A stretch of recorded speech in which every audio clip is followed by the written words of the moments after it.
Movie के start में हम ऑलमोस्ट 10 साल की छोटी सी प्यारी सी बच्ची को देखते हैं। इस बच्ची का नाम सोफी था, जो एक अजाला में रहती थी। क्योंकि उसके पेरेंट्स की डेथ हो गई थी, सोफी को नींद न आने की बीमारी थी। इसलिए वो सारी रात जागकर गुजारती थी और अजाला में फिरती रहती थी, क्योंकि उसे पूरी रात नींद नहीं आती थी। हर बच्चे की तरह उसका भी एक डर था कि एक बाबा जी आते हैं जो रात के अंधेरे में आते हैं और बच्चों को उठाकर ले जाते हैं और फिर वो इन बच्चों को मारकर खा जाते हैं।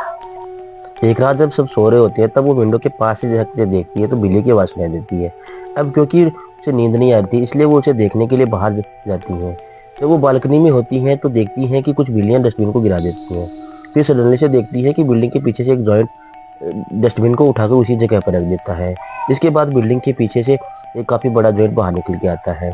सोफी उसे देख चुकी होती है और वो भी उसे देख चुका होता है। उसे देखकर वो डर जाती हैं और जल्दी से अपने बिस्तर पर चली जाती हैं।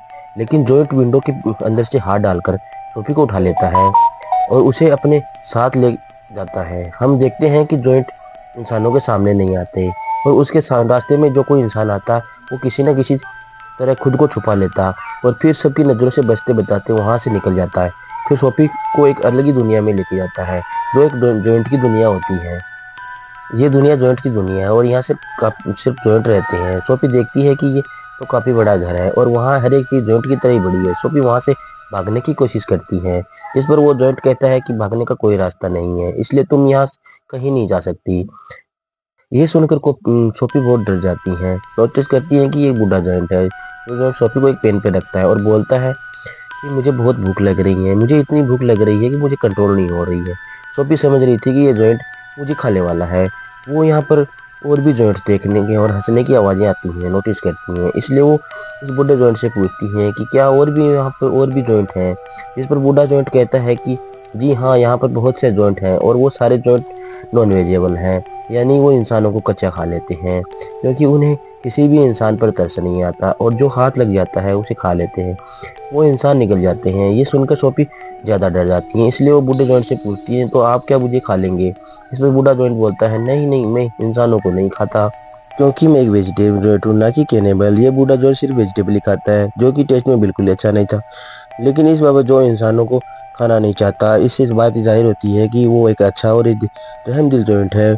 वो उस बूढ़े जॉइंट से पूछती है कि अगर आप इंसानों को नहीं खाते तो आप मुझे यहाँ पर क्यों लेकर आए हैं। जिस पर बूढ़ा जॉइंट कहता है क्योंकि तुमने मुझे देख लिया था तो मुझे मेरे और मेरे बारे में किसी को बता देती, जिससे मेरी जान को खतरा हो सकता था, जिससे इंसानों को हमारा पता चल सकता था, तो वहाँ से आ जाते थे और बाकी जेंट्स को भी मार देते थे। यही वजह थी कि मैंने तुम्हें यहाँ लाना पड़ा और अब तुम सारा जीवन हम मेरे साथ ही गुजारोगी। सोफी कहती है कि नहीं नहीं, मैं यहाँ से भाग जाऊंगी। जिस पर बूढ़ा जॉइंट कहता है कि तुम यहाँ से भागने की गलती बिल्कुल मत करना, बाहर बैठे जॉइंट तुम पर तरस नहीं खाएंगे। यह कहकर बूढ़ा जॉइंट सोफी को बोट पर रख देता है और उसे कहता है थोड़ी देर तुम रेस्ट कर लो। लेकिन सोफी को तो नींद नहीं आती थी। फिर वो देखती थी कि जॉइंट अपने बैग में से कुछ बड़ी बड़ी बोतलें निकाल रहा था।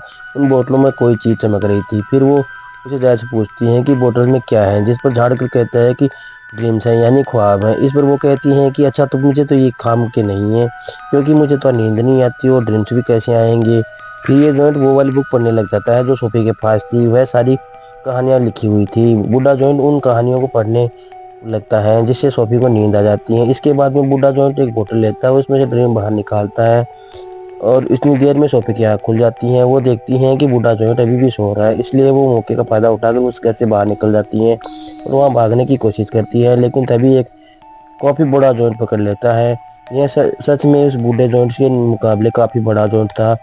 तो उस जॉइंट को कहती हैं कि प्लीज़ मुझे जाने दो, लेकिन वो जॉइंट सोफी को एक तक नहीं सुनता, उसे निकल जाता है। इसके फ़ौरन बाद सोफी की आँखें खुल जाती हैं।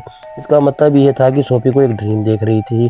बूढ़े जॉइंट से पूछती हैं कि मुझे पता है ये आपने ही किया है, क्यों ना मुझे नींद नहीं आती और ना ही मुझे ड्रीम आते हैं, लेकिन आपने ये मुझे ड्रीम दिखाया है, ये बहुत ही डरावना था। जिस पर जेंट्स कहता है कि मुझे ऐसा करना पड़ा और मैंने इसलिए किया क्योंकि मैं तुम्हें बाहर नहीं जाने देता, क्योंकि बाहर बहुत खतरा है। इसी वजह से तुम्हारे लिए बेटर यही होगा कि तुम यहीं पे रहो। बूढ़ा जॉन सोफी को समझाता है। तभी एक बड़ा जॉइंट अंदर आ जाता है और वाकई में ये बुरे जॉइंट थे, नीचे में काफ़ी बड़ा जॉइंट था और आते ही बूढ़े जॉइंट से पूछता है कि बताओ तुम किससे बातें कर रहे थे बोने। और ये सारे जॉइंट उसको बोना बोलते थे क्योंकि वो साइज में सबसे छोटा था। बूढ़ा जॉइंट जवाब देता है कि नहीं, मैं तो किसी से बातें नहीं कर रहा। इस दौरान सोफी भी कहीं छुप जाती है। इस बड़े जॉइंट के हाथ में चोट लगी थी, इसलिए वो पट्टी करवाने के लिए बूढ़े जॉइंट के पास जाता है। अब क्योंकि जॉइंट कैनेबल था, इसी वजह से उसे घर में इंसान की खुशबू आती थी, इसलिए वो वहाँ पे पड़ी चीजें हर चीजें को देखने लगता है। तभी सोफी सब्जी के अंदर चली जाती है जो वो बूढ़ा जॉइंट खाता था। अब वो जॉइंट सब्जी को स्मेल करता है तो उसमें इंसान की खुशबू आती है। आज से पहले इस जॉइंट ने सब्जी नहीं खाई थी, लेकिन आज इसे वेजिटेबल खाने में से अच्छी खुशबू आ रही थी, इंसान की खुशबू आ रही थी, क्योंकि इसमें सोफी थी, इसलिए वो जॉइंट खाने को लगता है। ये देखकर बूढ़ा जॉइंट कहता है कि रुको, तुम ये नहीं खा सकते, क्या कि तुम भूल गए हो कि तुम वेजिटेबल नहीं खाते। जिस पर वो जॉइंट कहता है कि ये तो मैं भूल ही गया था, मैं सब्जियां नहीं खाता हूँ, इसलिए वो सब्जी को फेंक देता है और सोफी की जान बच जाती है। इसके बाद में वो जॉइंट वहां से चला जाता है। फिर बूढ़े जॉइंट को कहीं पर जाना था तो सोफी उससे पूछती है कि आप कहाँ जा रहे हो, जिस पर वो बूढ़ा जॉइंट बोलता है कि मैं कहीं जरूरी काम जा रहा हूँ। वह पूछती है कि कौन सा जरूरी काम है, लेकिन वो कुछ नहीं बताता। फिर वो सोफी को काफी फोर्स करती है, उसे बताता है कि मैं ड्रीम्स पकड़ने जा रहा हूँ। फिर सोफी से काफी कहती है मुझे भी साथ लेकर चलिए, लेकिन वह अपने साथ नहीं लेके जाना चाहता था क्योंकि वो बाहर जॉइंट सो रहे थे। अगर वो जाए तो सोफी को उन्होंने देख लिया तो बहुत बुरा हुआ, इसी वजह से वो किसी किस्म का रिस्क नहीं लेना चाहता था। लेकिन सोफी की काफ़ी रिक्वेस्ट के बाद में वह साथ ले जाने के लिए एग्री हो गया। जब वह बाहर जाते हैं, देखते हैं कि सारे जॉइंट्स गहरी नींद में सो रहे हैं, इसलिए दोनों बीच से गुजरना चाहते हैं, लेकिन इतनी देर में उसे सारे जॉइंट की आंखें खुल जाती हैं और वह बूढ़े जॉइंट को परेशान करने लगते हैं। जिस पे वो पूछते हैं कि तुम कहाँ जा रहे हो। वो बोलता है कि मैं किसी काम से जा रहा हूँ। वो जॉइंट कहते हैं कि हम नहीं चाहते कि तुम इंसानों की दुनिया में जाओ, अगर इंसानों को तुम्हारे बारे में पता चल गया तो हमारी जान को बहुत खतरा पड़ जाएगा। वो सारे जॉइंट बूढ़े जॉइंट को बहुत ज़्यादा तंग करते हैं और तभी मौके का फायदा उठाकर सोफी गाड़ी में छुप जाती है। लेकिन तभी बूढ़ा जॉइंट आसमान की तरफ इशारा करता है, कहता है कि वो सब देखते हैं और आसमान में बादल बने हैं, बारिश होने वाली है। असल में सारे जॉइंट पानी से डर लगता है क्योंकि वो वाटर फोबिया है। और तभी वहाँ पर बारिश होने लगती है और वो सारे जॉइंट जाकर छुप जाते हैं। तभी मौके का फायदा उठाकर यानी बूढ़ा जॉइंट और सोफी वहाँ से चले जाते हैं और वो माउंटेन पर चढ़ने लगते हैं। चढ़ते चढ़ते बादलों को काफ़ी आगे निकल जाते हैं। सोफी कहती है कि यहाँ से देखने पर स्टार बहुत सारे प्यारे लग रहे हैं। बूढ़ा जॉइंट कहता है कि मैं यहाँ इनका म्यूजिक भी सुन सकता हूँ। वो बताता है कि मैं इवन दुनिया की हर चीज़ की आवाज़ सुन सकता हूँ। मैं चुनती हुई आवाज़ सुन सकता हूँ, कीड़ी मकोड़ों की आवाज़ सुन सकता हूँ, चींटियों की आवाज़ सुन सकता हूँ, इवन मैं रेस की कहानियाँ भी सुन सकता हूँ। मेरे कान काफ़ी इतना तेज हैं कि सारी दुनिया की आवाज़ें सुन सकता हूँ। ये सुनकर सोफी कहती है कि मुझे तो यकीन नहीं हो रहा आपकी बातों पर। बूढ़ा जॉइंट कहता है कि यही सच है बेटा, तुम्हें मानना होगा। इसके बाद में वो उधर एक झील के किनारे पहुंच जाते हैं जिसके पास एक काफी बड़ा खूबसूरत पेड़ था। बूढ़ा जॉइंट पानी में कूद जाता है, उसके साथ सोफी भी कूद जाती है। फिर दोनों लेक के दूसरे एक छोर पर पहुंच जाते हैं और ये एक ड्रीम्स की दुनिया होती है क्योंकि ड्रीम्स जो स्ट्रीट से यहाँ कितनों की तरह गिरते रहते हैं और बूढ़ा जॉइंट इन्हें पकड़ने के लिए यहाँ पर आता है। फिर दोनों मिलकर बहुत सारे ड्रीम्स पकड़ लेते हैं। इन ख्वाबों में अच्छे और बुरे दोनों ड्रीम्स होते हैं। इन ड्रीम्स को पकड़ ये लोग वापिस जाने लगते हैं। ये दोनों अब एक दूसरे के काफी अच्छे फ्रेंड बन गए और एक दूसरे को साथ काफी खुश थे। बूढ़ा जॉइंट उसे अपनी दुख भरी कहानी सुनाता है। यहाँ पर सारे जॉइंट्स मुझे बोना कहते हैं, लेकिन मैं एक बात सोचकर खुश हो जाता हूँ कि मुझे कोई ऐसा मिला जो मुझे फ्रेंडली जॉइंट कहता है। ये सुनकर सोफी कहती है कि आज मैं आपको बिग फ्रेंडली यानी बिग BFG ही कहूँगी। ड्रीम्स पकड़ने के बाद ये लोग सिटी में घूमते फिरते हैं। यहाँ अपने बच्चे अपने घरों में सो रहे होते हैं और बिग फ्रेंडली जॉइंट यानी बिग BFG उन्हें नींद में बहुत अच्छे अच्छे ड्रीम देता है ताकि लोग उन्हें ड्रीम में खुशियाँ ले सकें। और यहाँ हम जानते हैं कि BFG एक बहुत ही अच्छे दिल के जॉइंट हैं जो ड्रीम्स की दुनिया में ड्रीम्स लाकर लोगों को सोते हुए सही सपना दिखा रहे हैं और ड्रीम्स में खुशियाँ दे रहे हैं। सोफी पूछती है कि ड्रीम्स के बारे में आप क्या आपके पेरेंट्स ने बताया, जिस पर वो जॉइंट यानी BFG कहते हैं कि जॉइंट्स के पेरेंट्स नहीं होते। फिर वो ऐसी पूछती हैं कि आपकी उम्र कितनी हो गई। BFG जवाब देता है कि जितनी उम्र दुनिया की है उतनी ही मेरी है, यानी अब दुनिया बनी तब से जॉइंट बने हुए हैं, लेकिन ये इस दुनिया में इंसानों से छुपकर रहते हैं। दीवारों के पीछे होकर वो वापस जाने लगते हैं। सोफी अचानक से पूछती है कि मेरा ब्लैंकेट कहाँ है। असल में सोफी का ब्लैंकेट जॉइंट की दुनिया में ही रह गया था। इस बात की वजह से BFG बहुत ज़्यादा परेशान थे। वो सोफी को कहते थे कि अब मैं साथ नहीं लेके जाऊंगा क्योंकि अभी जो जॉइंट है उनको पता चल गया कि मेरे साथ कोई इंसान था। और यहाँ पे BFG सोफी को एक बात बताता है कि बहुत सालों पहले मुझे एक बच्चा मिला था, वो इतना प्यारा था और इनोसेंट था, जितनी कि तुम हो, तुम्हारी तरह वो भी मुझे देख लिया था। इसी वजह से मैं उस बच्चे को जेंट्स की दुनिया में ले गया था। उसी बच्चे ने मुझे पढ़ना लिखना सिखाया।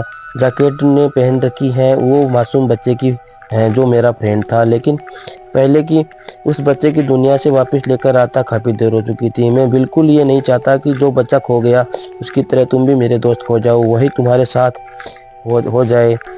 सोफी यहाँ रुकना नहीं चाहती थी, इसलिए वो बालकनी से कूद जाती हैं, क्योंकि उसे पता था कि बीएफजी उसे बचा लेंगे, और ऐसा ही होता है, बीएफजी उसे बचा लेते हैं। इसलिए ना चाहते हुए भी सोफी की ये बात माननी पड़ती है। इसी वजह से वह जेंट्स की दुनिया में दोबारा उसे ले जाते हैं। वहाँ बाकी सारे जॉइंट्स पहले ही उनका इंतजार कर रहे होते हैं, क्योंकि सारे जॉइंट जान चुके होते हैं कि बुड्ढे के पास कोई इंसान है। इसलिए सारे जॉइंट्स अब जानना चाहते थे कि वो इंसान कौन है और कहाँ पर है। इसलिए वो ब्लैंकेट की खुशबू की मदद से बीएफजी घर को चेक करते हैं और सारा सामान तोड़फोड़ कर देते हैं, लेकिन बीएफजी उस ब्लैंकेट को जरा जला देते हैं। इसमें सोफी की खुशबू होती है। फिर वो सारे जॉइंट को अपने घर जाने के लिए बोलते हैं। सोफी दीवार पर लगी हुई एक पिक्चर देखती हैं जो प्रिंसेस की। पिक्चर को देखकर प्रिंसेस को एक आइडिया आता है और वो बीएफजी से कहती है कि आप प्रिंसेस के लिए एक ड्रीम बनाओ। उस ड्रीम में आप ये बताना कि जॉइंट्स की दुनिया बढ़ जाती है। इसी दुनिया में सारे जॉइंट्स इतने खतरनाक हैं कि बच्चों को मारकर खा जाते हैं। उस ड्रीम में आप हम दोनों को भी शामिल कर लेना, ताकि हम प्रिंसेस को सामने आ जाएं तो वो हमें पहचान ले। ये सुनकर बीएफजी ऐसा ही करता है और वो जॉइंट्स की दुनिया में रहने वाले सारे जॉइंट्स का ड्रीम बनाता है। उस ड्रीम में खुद को और सोफी को डाल देता है और साथ में सिटी के सारे मशीनी बच्चों को डाल देता है। फिर वो उस ड्रीम को लेकर प्रिंसेस के घर चले जाते हैं और ये प्रिंसेस की नींद में वो ड्रीम डाल देते हैं। प्रिंसेस वो सब कुछ देख लेती हैं जो प्रिंसेस के दिखाना चाहते थे। प्रिंसेस की जब आंखें खुलती हैं तो वो ज़्यादा डरी हुई है, तो उन्होंने देखा कि ड्रीम में बच्चों को खा रहे हैं जिन्स।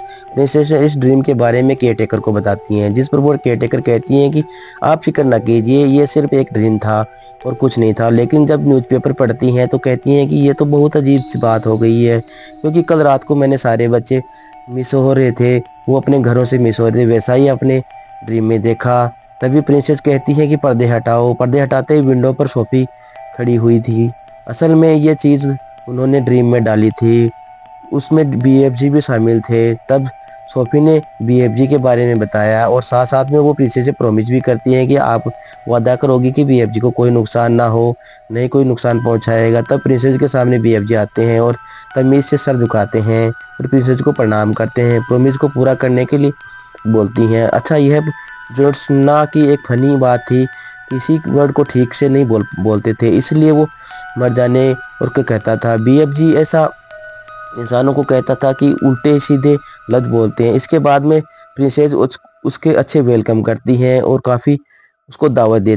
फिर ये सारी बात प्रिंसेस को बता देता है। जॉइंट्स की दुनिया में बड़े बड़े जॉइंट्स हैं जो इंसानों और बच्चों को पकड़ के खा लेते हैं, इसलिए प्रिंसेस उनकी हेल्प करने के लिए तैयार हो जाती है और अपनी एक पूरी आर्मी कर लेती हैं, जो बीएफजी की मदद करने के लिए हेलीकॉप्टर में बैठकर जॉइंट्स की दुनिया में निकल जाते हैं। अब इन्होंने ये एक प्रॉपर प्लान बनाया था, इसलिए वो प्लान के मुताबिक एक जगह रुक जाते हैं, क्योंकि ये पूरी तैयारी के साथ उन पर अटैक करने के लिए आए थे। प्लान में ये था कि बीएफजी ड्रीम बनाएंगे और ड्रीम में बीएफजी के लिए उनके लिए बुरे कामों के लिए शर्मिंदगी और पछतावा डालेंगे। उन्होंने ऐसा ही किया। बीएफजी ने एक ड्रीम बनाया। कानों में डालने के लिए ड्रीम वाली मशीन होती है, वो तो उसके प्रिंसेस के महल में ही भूल गए थे। तभी बच्ची को ख्याल आया। सोफी ने वो जार उठाकर उनके सामने ले जाकर फोड़ने की तैयारी में थी। तभी वो बड़ा जॉइंट जो जग गया था, उसके बाद में वो बड़ा जॉइंट इस पर सोफी भी हमला करता है। देखता है कि वो जार टूट जाता है और सारे जो ड्रीम्स थे वो सबकी कानों के अंदर चले जाते हैं और सबको एक पछतावा होता है कि हमने गलत किया। लेकिन जो बड़ा जो लीडर है उसको ये पछतावा नहीं होता, क्योंकि वो जगा हुआ था। वो सोफी पे अटैक करता है। सोफी को अटैक देखकर वो बीएफजी बीच में आ जाते हैं। तभी बीएफजी बहुत छोटे थे, इसलिए उनको हाथ में लेकर वो मारने की कोशिश करता है। इसे में प्रिंसेस की पूरी आर्मी उनके साथ में एक साथ में हमला करती है और सारे जो जितने भी जॉइंट्स हैं उनको पकड़कर एक समुद्र जो आइलैंड होता है उस आइलैंड के बीचों बीच छोड़ देते हैं। प्रिंसेस ने उनको आइलैंड में छोड़ दिया। वो पानी से डरते थे, इसलिए वो आइलैंड से कहीं भाग नहीं सकते थे। प्रिंसेस ने उनके लिए जो वेजिटेबल होते हैं उनके बहुत सारे बीज डाले, ताकि वो वेजिटेबल उगाएं और यहाँ पे जीवित रह सकें और इन्हें वेजिटेबल को खा सकें, क्योंकि उन्हें वेजिटेबल पसंद नहीं था। लेकिन ये ऐसा काम करने के बावजूद उनको वेजिटेबल मिल गया, ये बहुत अच्छी बात है। Thanks for watching this video. ऐसे और वीडियो देखने के लिए हमारे चैनल को सब्सक्राइब करें और वीडियो को शेयर करें। छोटी बच्ची आराम से सुखी से रहने लगी जिसका नाम सोपी था। और BFG भी आराम से बहुत सारी सब्जियां उगाते हैं अपने आइलैंड पे, और ये यहाँ पर अकेले ही रहते हैं क्योंकि बहुत सारे जॉइंट्सों को वहाँ पर दूसरे आइलैंड पे भेज दिया गया। और यहाँ वो सब्जियों के साथ में बहुत सारे सोपी उनको सबसे पहले गुड मॉर्निंग बोलती है और वो सुनते हैं और इसका जवाब भी देते हैं।